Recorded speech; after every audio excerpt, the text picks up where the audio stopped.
आपको अपनी फील्ड में शेर बनना है, इसके जैसा बनना है, तो फिर आज का ये वीडियो आपको देखना पड़ेगा।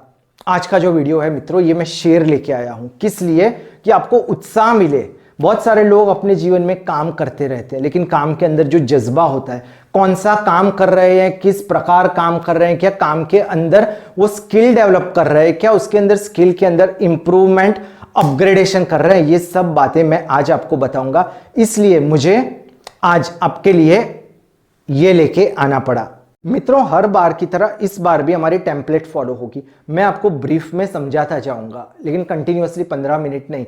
उसमें हम लोग एक एक्सपर्ट टॉक रखेंगे। लास्ट टाइम मेडिटेशन में सिस्टर शिवानी थी, इस बार एक्सपर्ट टॉक, स्किल डेवलपमेंट, शेर बनना, उसमें सचिन तेंदुलकर जैसे बेहतर उदाहरण कोई नहीं हो सकता। उसके साथ हमारा थॉट ऑफ द डे होगा, अनमोल विचार होगा, और लास्ट टाइम जैसे स्वामी विवेकानंद की मेडिटेशन की हमने लाइफ अचीवमेंट्स बताई थी, इस बार हम माइकल फैराडे जिन्होंने इलेक्ट्रिसिटी की शोध की, उसके बारे में मैं आज आपको बताऊंगा। और मोटिवेशनल एक शायरी, जैसे हमारा फ्रेंड, इसका नाम मैंने आपको बताना भूल गया, इसका फ्रेंड है राहुल के साथ मैं आपको एक मोटिवेशनल शायरी भी बताऊंगा। मित्रों, अपने फील्ड में शेर बन जाना, उसकी दो चीज़ों से लिंक होती है। एक तो स्किल डेवलपमेंट, आपको स्किल डेवलप करनी है, और स्किल अपग्रेडेशन। लेकिन इसके लिए भी कुछ रूल्स है। किस चीज़ में आप स्किल डेवलप करोगे? अगर आपको उस चीज़ में इंटरेस्ट है, अगर इंटरेस्ट है तभी जाके आप उसके अंदर मेहनत करोगे, लगन से काम करोगे, और आप उसके अंदर सक्सेस पाओगे। वो मैं आपको बताता हूँ। लेकिन उसके पहले जो मैंने बोला एक्सपर्ट टॉक, जिससे हमको तुरंत ही इंस्पिरेशनल मिल जाए। सचिन तेंदुलकर जो क्रिकेट के शेर थे, उनके बारे में मैं आपको, वो क्या बोलते हैं, उसकी एक शॉर्ट वीडियो देख लेंगे हम। और लेकिन उसके पहले हम लोग थॉट ऑफ द डे देख लेते हैं।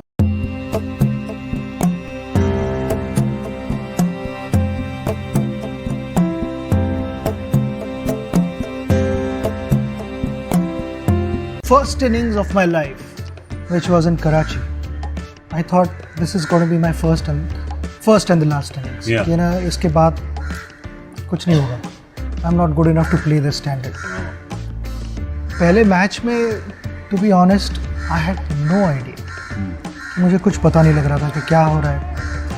वकार bowling from one end, Wasim going full throttle from the other end. तो मुझे वो आइडिया नहीं थी, और उन्होंने रिवर्स भी बॉल करना शुरू किया था. तो सडनली वहाँ पे जाके खेलना, I mean I had no clue. I was completely out of place. And I came back to the dressing room thinking कि this is it यार, ये मेरे बस की बात नहीं है. And then I spoke to a lot of guys inside the dressing room, and the general opinion was, you know, थोड़ा टाइम दे खुद को. Don't be so hard on yourself. हाँ, कि don't think कि ना पहले बॉल से मारना शुरू कर सकता है. This is international cricket and you're playing possibly the best bowling attack in the world.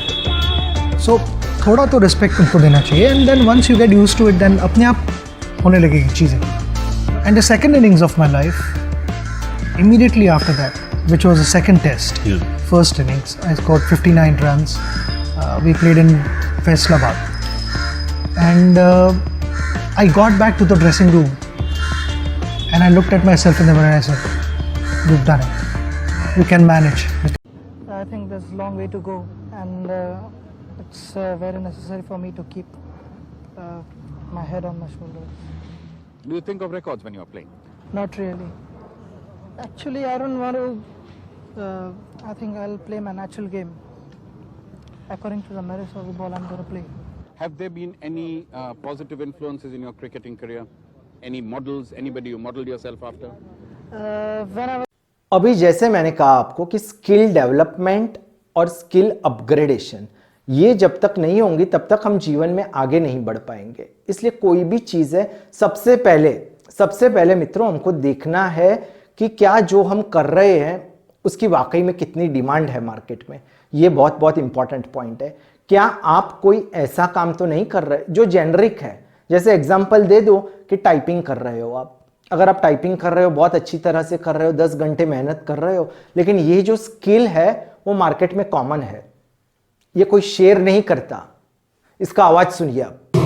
शेर की तरह आपको करना है तो कोई ऐसी फील्ड आपको चुननी होगी जो मार्केट में ज़्यादा नहीं है, जिसकी मार्केट में डिमांड है। अगर आप कंप्यूटर पे काम करते हो, टाइपिंग करते हो, उसकी जगह प्रोग्रामिंग सीख जाओगे, उसकी जगह आप मोबाइल की एप्लीकेशंस बनाना शुरू कर दोगे तो उसका आपको बहुत ज़्यादा रिवॉर्ड मिलेगा। इसलिए ये सबसे इंपॉर्टेंट है कि आपको स्किल देखनी पड़ेगी कि कौन सी स्किल आपको जीवन में लानी है जिससे आपको मैक्सिमम रिवॉर्ड मिले। पहले मित्रों हर घर में एक फैमिली डॉक्टर होता था, आज भी होता है, लेकिन अभी स्पेशलिस्ट की भी बहुत ज़रूरत पड़ती है। अगर आपको बुखार है या नॉर्मल कुछ सिर दर्द है तो आप फैमिली डॉक्टर के पास जाओगे, लेकिन उससे अगर कुछ ज़्यादा है, अगर आपका छोटा बच्चा है उसको कुछ दिन से बुखार नहीं मिट रहा तो आप स्पेशलिस्ट के पास लेके जाओगे। हड्डियों की तकलीफ है तो आप सोचोगे फैमिली डॉक्टर के पास जाने का कोई मतलब नहीं, हड्डियों के डॉक्टर के पास हम लोग चले जाते हैं। उसी प्रकार से हर चीज़ में स्पेशलिस्ट की ज़रूरत है और स्पेशलिस्ट के लिए हमको मेहनत करनी पड़ेगी, दहाड़ मारनी पड़ेगी। ये आप सुन रहे हो, इस तरह से आपको रेगुलरली मेहनत करनी पड़ेगी, अपने आप को अपग्रेड करते रहना पड़ेगा। जैसे एक का लकड़ आ रहा होता है, वो पेड़ काटता है, लेकिन अगर वो कुल्हाड़ी की धार मजबूत नहीं करेगा तो थक जाएगा, पेड़ नहीं कटेगा। इसलिए रेगुलरली अपने को हमारी फील्ड में अपग्रेडेशन करना पड़ेगा। ये एक पॉइंट है कि अपग्रेड करो, मेहनत करो, तभी जाके आप आगे जाके प्रगति करोगे। आगे की मैं आपको स्किल बताऊं उसके पहले मैं आपको आज का जो अनमोल मोटिवेशनल शायरी, राहुल का कहना है कि आज हमने सोचा है कि शेर के हिसाब से मोटिवेशनल शायरी का बहुत महत्व है, इसलिए हम लोग मोटिवेशनल शायरी सुनेंगे, फिर अनमोल विचार आज का सुनेंगे, और फिर मैं आज आपको बताऊंगा कि और कौन सी क्वालिटी है जो हमको हमारे अंदर लानी है, भीतर लानी है, जिससे हम इसकी तरह शेर बन सकते हैं।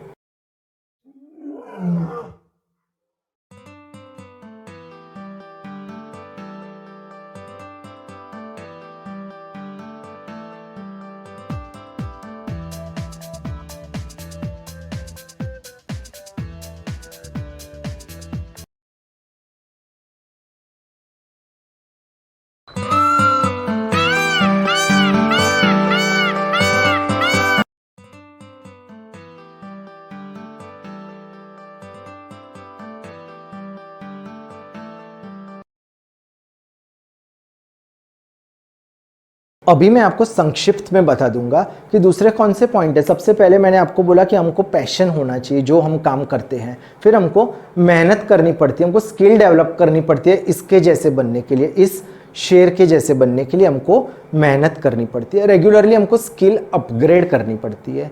ये पॉइंट सबसे इम्पॉर्टेंट है। और लोग क्या करते हैं कि अपने काम को, अपने जीवन को दो भागों में विभाजित कर देते हैं। एक तो वो जो बिजनेस करते हैं या जॉब करते हैं वो, और जब उनके पास एडिशनल टाइम होता है तब वो अपनी हॉबी पे, जिस चीज़ में उनको इंटरेस्ट है वो करते हैं। उससे काम नहीं चलता, उससे कभी भी काम नहीं चलेगा। आपको अपना जीवन उसमें बनाना है जिसमें आपको इंटरेस्ट है, जो आपकी हॉबी है उसके अंदर अगर आपने अपना जीवन बना दिया तभी जाके आप उसको पैशन से कर सकते हो, इसकी तरह शेर बन सकते हो सकता है कि अभी वो वक्त चला गया है, लेकिन अगर आप युवान हो तो उसी चीज़ को पकड़िए, क्योंकि अगर आपको पैशन होगा तभी आप 2, 5, 8, 10 समय की जो मर्यादा है वो ख़त्म हो जाएगी और आप काम करने लगोगे। तो मैंने आपको संक्षिप्त में बता दिया कौन से पॉइंट्स अगर हम हमारे जीवन में लेके आएंगे तो फिर हम वाकई में शेर बन जाएंगे। ये कुछ और कहना चाहता है राहुल का कहना है कि शेर बनना है ना तो उसके जैसा एटीट्यूड रखना पड़ेगा, उसके जैसे निर्भय बनना पड़ेगा। अगर हम निर्भय बनेंगे, अगर हम काम में लग जाएंगे, तभी जाके लोग हमारी निंदा करेंगे, लोग हमको परेशान करेंगे, डीमोटिवेट करेंगे, लेकिन हमको मेहनत करनी है। अगर हम मेहनत करेंगे तभी जाके हम जीवन में आगे आएंगे। ये कुछ और कहना चाहता है।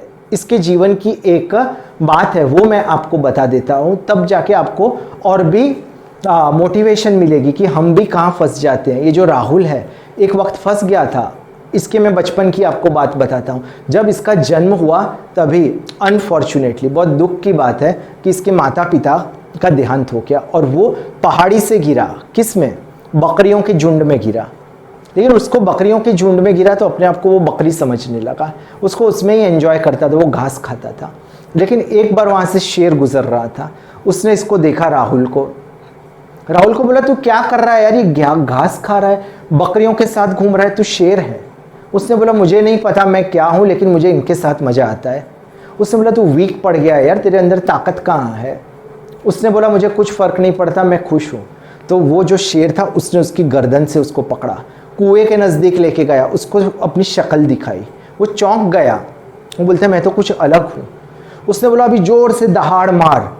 उसने दहाड़ मारी, पहले उसका इतना आवाज़ नहीं निकला, दूसरी बार, तीसरी बार, चौथी बार जब दहाड़ मारी तो उसे पता चला कि वो शेर है। उसने कुछ ही वक्त में अपनी जो एनर्जी थी, ऊर्जा थी, वो हासिल कर दी और बकरियों को बोल दिया मुझे आपके साथ नहीं रहना। इसी तरह से हमको भी निर्भय बनना है, हमको भी मेहनत करनी है, रिस्क लेना है। आपको पता है कि जीवन में आगे कौन आता है? जो रिस्क लेता है, जो जिम्मेदारी लेता है। जैसे मैंने कहा कि सबसे जो सेफ काम करता है, जो टाइपिंग का काम करता है ना मित्रों, उसमें रिस्क नहीं होता। और रिस्क नहीं होता इसलिए कुछ ही वक्त में ये सब काम रोबोट करने लगेंगे। भाई टाइपिंग के लिए इंसान की ज़रूरत नहीं पड़ेगी, लेकिन जिस चीज़ में दिमाग चाहिए ना, कितने भी रोबोट को इंटेलिजेंट बना दो, वो उसमें आगे नहीं बढ़ पाएंगे, उसमें उनकी मर्यादाएं आएंगी। इसलिए जिस काम में रिस्क है, जिस काम में आपको डिसीजन लेना पड़ेगा, जिस काम में आपको जिम्मेदारी लेनी पड़ेगी, वही काम कीजिए और निर्भय होके इस राहुल की तरह करिए, तो ही जीवन में आप आगे आओगे। मित्रों, मैं समरी दे रहा हूं। राहुल का मानना है कि लोगों का समय बर्बाद नहीं करना चाहिए, इसलिए पॉइंट टू पॉइंट मैं आपको समरी दे देता हूं और फिर माइकल फैराडे की मैं बात बताऊंगा। अद्भुत साइंटिस्ट थे जिन्होंने इलेक्ट्रिसिटी की खोज की और जिसकी वजह से सचिन तेंदुलकर की हमने बात की, उनसे इनका जो कंट्रीब्यूशन है वो लाखों करोड़ों गुना ज़्यादा है। वो मैं आपको बताऊंगा। सबसे पहले सिर्फ समराइज कर देते हैं कि हमको शेर बनना है, हमको राहुल की तरह अगर शेर बनना है तो हमको मेहनत करनी पड़ेगी, हमको स्किल डेवलप करनी पड़ेगी, हार्डवर्क करके स्किल को अपग्रेड करना पड़ेगा, रेगुलर अपग्रेडेशन चाहिए। जैसे कुल्हाड़ी की धार हम मजबूत करते हैं, और उसके पहले हमको पैशन चाहिए। अगर पैशन नहीं होगा तो जिंदगी में हम कभी भी काम है वो दिल से नहीं कर पाएंगे। पैशन, हार्डवर्क, स्किल डेवलप करने के लिए बेहद ज़रूरी है। और उसके साथ हमें राहुल की तरह दहाड़ मारनी होगी, निर्भय होकर काम करना पड़ेगा। और लोगों की निंदा से, ये पॉइंट मैं आपको बताना भूल गया, निंदा से लोगों की नहीं डरना, हमको बस आगे बढ़ते रहना है। और लास्ट पॉइंट कि ऐसा काम मत करो आप जो सब लोग करते हैं, जेनरिक काम है। हमको ऐसा काम करना है जो अलग है, जिसके अंदर रिस्क है, जिम्मेदारी है। वो अगर हम काम करेंगे तो हमको वाकई में अद्भुत सफलता मिलेगी। अगर मित्रों आपने इस चैनल को अभी तक सब्सक्राइब नहीं किया तो सब्सक्राइब कर लीजिए। इस प्रकार के अद्भुत प्रेरणादायक वीडियोस आपको रेगुलरली मिलते रहेंगे और ये तो शुरुआत है, अभी तो बहुत बहुत आगे जाना है। एक हमको विशाल परिवार बनाना है, इसलिए किसी भी तरह इस मौके को आप मत गवाइए। ये वीडियोस है, ये चैनल को सब्सक्राइब कर दीजिए, आप नोटिफिकेशन का बटन भी आप पॉपअप कर दीजिए। रेगुलर सुबह को आपको इंस्पिरेशनल एक वीडियो मिलता है 7 बजे, 1 मिनट का, 30 सेकंड का एक कोट भी हो सकता है, लेकिन आपका पूरा दिन बदल जाएगा। एवरी संडे 9 AM उसमें आपको ये जो आज का जो वीडियो है, ऐसे ही अद्भुत वीडियो मिलेंगे और ये जो सिलसिला है वो चलता ही रहेगा, बढ़ता ही रहेगा। मित्रों, अभी मैं आपको बात बताता हूँ माइकल फैराडे की। एक अद्भुत साइंटिस्ट थे वे, और ये जो आज हमको इलेक्ट्रिसिटी है, मोबाइल है, इंटरनेट है, ये जो हमारे पास इलेक्ट्रिक व्हीकल से जिस भी चीज़ में मोटर चीज़ें खींचने की शक्ति है, वो सब माइकल फैराडे के खोज के कारण ही है। अगर माइकल फैराडे नहीं होते तो हो सकता है कि आज भी हम अंधकार में जी रहे होते। कैसे उन्होंने इतनी क्रांति लाई? माइकल फैराडे एक गरीब खानदान से थे और ज़्यादा इंटेलिजेंट भी नहीं थे। उनके पिताजी लुहार थे और उनको उनके पिताजी के साथ ही जाना पड़ता था बहुत कम उम्र से, क्योंकि पैसों की दिक्कत थी। 14 साल की जब उनकी उम्र हुई तो उनको एक अप्रेंटिस में एक बुक बाइंडिंग और बुक सेलिंग की दुकान में रखा गया। तभी से उनकी पढ़ाई में बहुत रुचि आने लगी। वो सुबह को पूरा दिन बुक बाइंडिंग करते थे, बुक सेलिंग करते थे, और रात को वो सब किताबें पढ़ते थे। और उनको उस वक्त इलेक्ट्रिसिटी की जो किताबें थी उसके अंदर रुचि आने लगी। उसी वक्त सर हम्फ्री डेविस के सब जो लेक्चर्स थे वो सब पढ़ने लगे और उनको उसके अंदर और उत्सुकता आने लगी। माइकल फैराडे के जीवन का सबसे महत्वपूर्ण टर्निंग पॉइंट तब आया जब एक ग्राहक ने उन्हें सर हम्फ्री डेवी की रासायनिक शास्त्र का एक शो होता था, उसकी टिकट दे दी। सर हम्फ्री डेवी का ये शो बहुत पॉपुलर था और वो बहुत अद्भुत शोमैन भी थे। लोग उस शो को बहुत ही एंजॉय करते थे। जब माइकल फैराडे उस शो में गए, उन्होंने एक एक पॉइंट नोट किया। किसी को नहीं पता चल रहा था कि वो ये सब पॉइंट्स क्यों नोट कर रहे थे। कागज में सब पॉइंट्स नोट कर दिए उन्होंने, और जब वो वापस गए अपनी शॉप पे, तो उन्होंने सब नोट्स को अच्छी तरह से अरेंज किया, बाइंडिंग कर दी। उसके पीछे उनका ये तात्पर्य था कि उन्होंने सोचा कि ये सब नोट्स वो सर हम्फ्री डेवी के पास पहुंचाएंगे, और फिर वो इम्प्रेस अगर हो गए तो माइकल फैराडे को वो जॉब पे रख लेंगे। और उन्होंने ऐसा ही किया, किसी भी तरह से वो जो नोट्स थे बाइंडेड फॉर्म में उनको भेज दिए। और सर हम्फ्री डेवी बहुत शॉक हो गए, बहुत खुश हो गए। लेकिन तब उनको कोई किसी की आवश्यकता नहीं थी नौकरी के लिए। लेकिन कुछ वक्त के बाद उनको आवश्यकता आई, किसी कारण से उनको ज़रूरत पड़ी कि एक कोई अप्रेंटिस, कोई हेल्पर उनकी लैब में आए। और तब उनको माइकल फैराडे की ये बात याद आई। उन्होंने माइकल फैराडे को बुलाया और उन्हें कहा कि कुछ वक्त के लिए ही उनको एक लेबोरेटरी में असिस्टेंट की ज़रूरत है। माइकल फैराडे को लगा ये तो उनके लिए एक लाइफ टाइम अपॉर्चुनिटी है। उन्होंने बहुत मेहनत की, सब चीज़ों की जिम्मेदारी ले ली, जितना हो सकता था रिसर्च किया। सर हम्फ्री डेवी को उन्होंने मदद की, अभी खुद रिसर्च भी करते थे, एक्सपेरिमेंट्स भी करते थे। कुछ वक्त के बाद सर हम्फ्री डेवी थे, उनको भी उसके साथ थोड़ी जलन होने लगी थी। इतना उन्होंने अद्भुत कार्य करना शुरू कर दिया था, तो सर हम्फ्री डेवी ने उनको वहीं पे जॉब दे दी। माइकल फैराडे की एक बात मैं आपको बताना भूल गया, उसका जो परिवार था वो ऑर्थोडॉक्स क्रिश्चियन के जो विचार थे उसमें बिलीव करता था, और उसके साथ वो जुड़ा हुआ था। और माइकल फैराडे को भी उसके अंदर बहुत ही दिलचस्पी थी, और उसकी वजह से उनको बहुत पावर मिला। उनके अंदर विनम्रता आई, और वो मेहनत करने के लिए आध्यात्मिक उनकी एक दृष्टि थी जो बहुत सारे वैज्ञानिकों में नहीं होती। और उनका जो एटीट्यूड था वो सेवाभावी ही। माइकल फैराडे का मुख्य काम विद्युत चुंबकीय प्रेरणा पर था। सन 1820 में हैंस ऑस्ट्रेड ने यह अवधारणा दी थी कि विद्युत धारा से चुंबकीय क्षेत्र, मैग्नेटिक फील्ड पैदा किया जा सकता है। इससे माइकल फैराडे को विचार आया कि अगर विद्युत धारा के प्रवाह से चुंबकीय प्रभाव पैदा हो सकता है, तो क्या चुंबकीय प्रभाव से विद्युत धारा पैदा नहीं की जा सकती। बाद में इसी आधार पर उन्होंने सन 1831 में विद्युत चुंबकीय अभिप्रेरण का नियम, जिसे लॉ ऑफ इलेक्ट्रोमैग्नेटिक इंडक्शन कहा जाता है, उसकी खोज की। इसी नियम के आधार पर ही आज पूरी दुनिया में विद्युत का उत्पादन किया जा रहा है।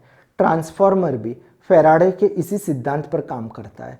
उन्होंने इसी वैज्ञानिक नियम के आधार पर डायनेमो और विद्युत जनरेटर का आविष्कार किया है। शुरुआत में फैराडे के सभी आविष्कार रसायन विज्ञान पर ही आधारित थे, लेकिन 1824 में उन्होंने बेंजीन की खोज की और क्लोरीन गैस का द्रवीकरण किया। 1823 में रॉयल सोसाइटी के सदस्य बने। 1825 में सोसाइटी की प्रयोगशाला के निर्देशक बन गए। माइकल फैराडे की आविष्कार की सूची: विद्युत चुंबकीय खोज, गैसों का द्रवीकरण और उनका प्रशीतन, बेंजीन की खोज, विद्युत चुंबकीय प्रेरण खोज, इलेक्ट्रोलिसिस के नियम, फैराडे पिंजरे की अवधारणा, फैराडे प्रभाव की खोज, प्रतिचुंबकत्व खोज। फैराडे जीवन भर अपने कार्य में रत रहे। ये इतने नम्र थे कि इन्होंने कोई पदवी या उपाधि स्वीकार न की। रॉयल सोसाइटी के अध्यक्ष पद को भी पहले अस्वीकृत कर दिया। धुन एवं लगन से कार्य कर महान वैज्ञानिक सफलता प्राप्त करने का इससे अच्छा उदाहरण वैज्ञानिक इतिहास में आपको नहीं मिलेगा। सर हम्फ्री डेवी भी फैराडे को अपनी सबसे बड़ी खोज मानते थे। 25 अगस्त 1867 को 76 वर्ष की आयु में इस सर्वकालिक महान वैज्ञानिक की मृत्यु हो गई। तो मित्रों, आज का वीडियो मैं आशा करता हूँ कि आपको अच्छा लगा होगा। आपके अंदर भी एक शेर जैसा जज्बा आएगा और आप भी अपनी जो फील्ड है उसके अंदर शेर बन जाओगे। और मेरी आशा है कि बहुत सारे दूसरे लोगों को भी हमको शेर बनाना है, उनको खुश रखना है। तो ये जो वीडियो है जितने लोगों हो सके उनको आप फॉरवर्ड कीजिए। नमस्कार। आपके दिव्य सहयोग से हमारा हैप्पीनेस मंत्र परिवार बनेगा विश्व का सबसे विशाल और समृद्ध परिवार। इन वीडियोस को शेयर और सब्सक्राइब करें।